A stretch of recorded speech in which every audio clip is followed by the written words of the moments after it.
मौसेरे भाई की शादी में सम्मिलित होने नमन और उसकी तीनों बहनें एक सप्ताह पहले ही पहुंच गए ताकि तैयारी में हाथ बंटा सकें।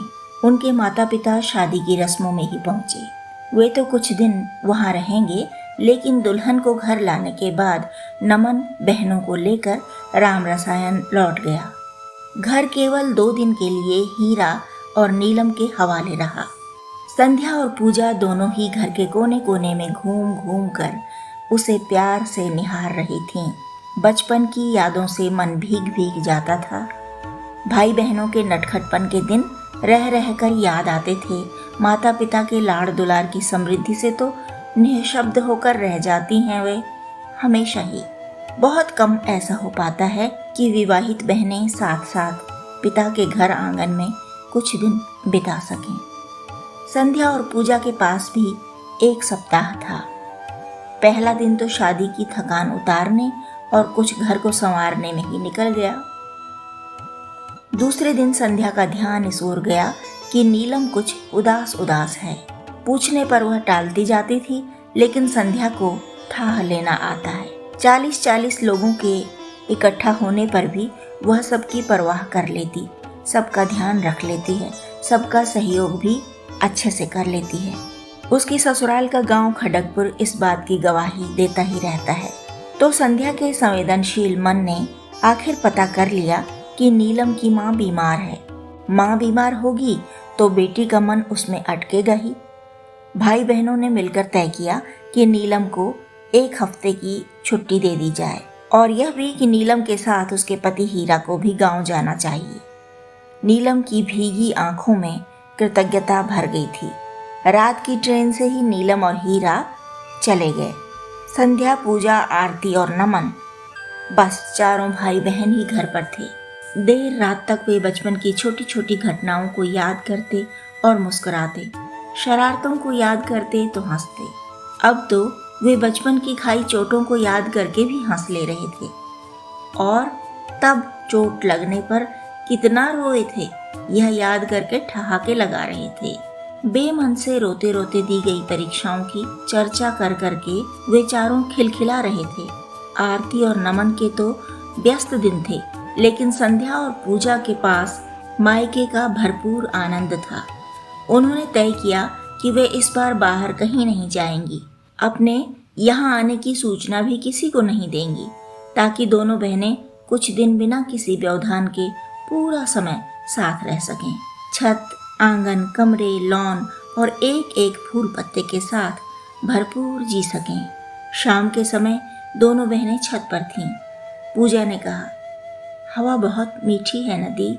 हाँ, यहाँ की हवा में बड़ी मीठी सुगंध है। किस चीज़ की होगी पता नहीं दी, शायद किसी फूल की होगी। किसी फूल की सुगंध इतने बड़े घर में कैसे फैल सकती है? हाँ, सो तो है, यह कुछ मिली मिली सुगंध है दी। हाँ पूजा, फूलों के साथ हमारी यादें जो खिलाई हैं। वाह दी, क्या बात कह दी, नोट करने योग्य। यह तो दिव्या जैसा डायलॉग है। तो दिव्या भांजी किसकी है दीदी? अपनी पूजा मौसी की ही तो है। मौसी भांजी अगर एक जैसे डायलॉग बोलें तो कोई अचंभा है क्या? ना रे ना, अचंभा कैसा, बड़ी प्यारी सी बात है। ऐसे ही तो जुड़े होते होंगे डीएनए के सूत्र सारी सृष्टि के लोगों के। पर फिर भी दुनिया में कितनी सारी बुरी बातें हैं ना पूजा। सही कह रही हैं दी, बुराई छा रही है संसार पर। नहीं समझेंगे तो पीढ़ियां सिर धुनेंगी। शांति के लिए तरस कर रह जाएंगे सब। हाँ, अब भी तरस ही रहे हैं शांति के लिए बहुत सारे लोग। अधिकतर ने तो अपने जीवन में आप ही अशांति घोली है। कुछ के जीवन में उनके लालच ने अशांति घोली है, कुछ के जीवन में उनके अहंकार ने अशांति घोली है। आपके ससुराल का गांव बड़ा अच्छा है दी। नाम खड़गपुर है, पर वहाँ खड़ग निकालते नहीं हैं लोग, है ना? संध्या हंसी। थोड़े दिन में अधिक पता नहीं चलता, अच्छा बुरा सब है वहाँ भी, बाकी दुनिया की तरह ही। लेकिन हमारे घर की एकता देखकर लोग प्रभावित होते हैं। रिश्ते सुलझाने की कोशिश हम सब करते हैं, किसी में बेईमानी नहीं और लालच नहीं। बस इन्हीं बातों से हमारा 40-45 लोगों का परिवार चल रहा है। बात तो अद्भुत है दी, इस समय में संयुक्त परिवार रहे ही नहीं। आप में गजब की सहन शक्ति है, तभी तो सबसे इतनी अच्छी तरह निभा लेती हैं। देखो पूजा, हमारे संस्कार तो अच्छे ही रहे हैं, लेकिन यह भी सोचो कि जो मुझे या तुम्हें अच्छा घर परिवार न मिलता, अच्छे ससुराल न मिलती, तो क्या कर लेते हम अच्छे संस्कारों से। बड़े लाचार हो जाते हैं कहीं कहीं अच्छे संस्कारों वाले। सही कह रही हैं आप दी। हमारे पड़ोस में एक बहू थी, ऐसी भली, ऐसी संस्कारी, सुघड़, लेकिन मारी गई। मायके वाले उसे ही सिखाते रह जाते। उसकी ससुराल के मामले में कुछ भी बोलते नहीं थे, चाहे जितनी बड़ी बात हो, जितनी बड़ी घटना हो। मारी गई बेचारी भली औरत। दोनों बहनें ढलती शाम की उदासी के साथ उदास हो गईं। पूजा को अपनी सखी नीरजा की दीदी धीरजा भी याद आ गई। वह भी एक प्यारी बेटी थी, एक संस्कारी लड़की थी, एक सुघड़ बहू थी। वह भी तो बेमौत मरी।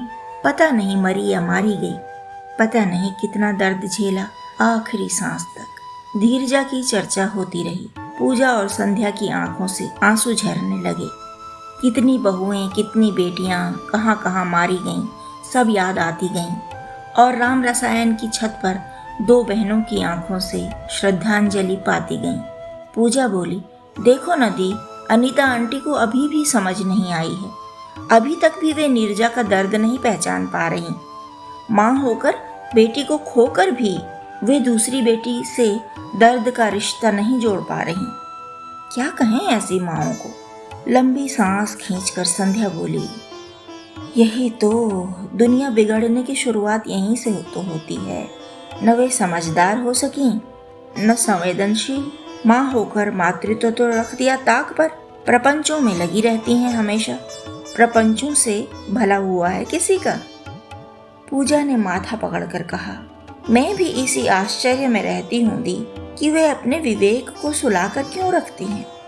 एक छोटा सा जीवन मिला है, उसे व्यर्थ गंवाना खलता नहीं उन्हें कभी। गजब तो यह कि संतान गंवा दी तब भी नहीं जागी। क्या मिला बेचारी संस्कारी धीरजा दी को? मौत ही ना, बुरी मौत दी, बहुत बुरी मौत।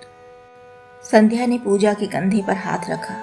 उठो चलो, कुबेरिया में माथा न पकड़ो, नीचे चलो, दिया बत्ती करें।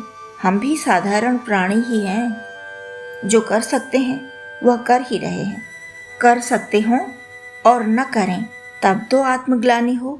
दूसरों के कर्मों पर कब तक खुलेंगे आखिर। राम रसायन राम रसायन राम रसायन।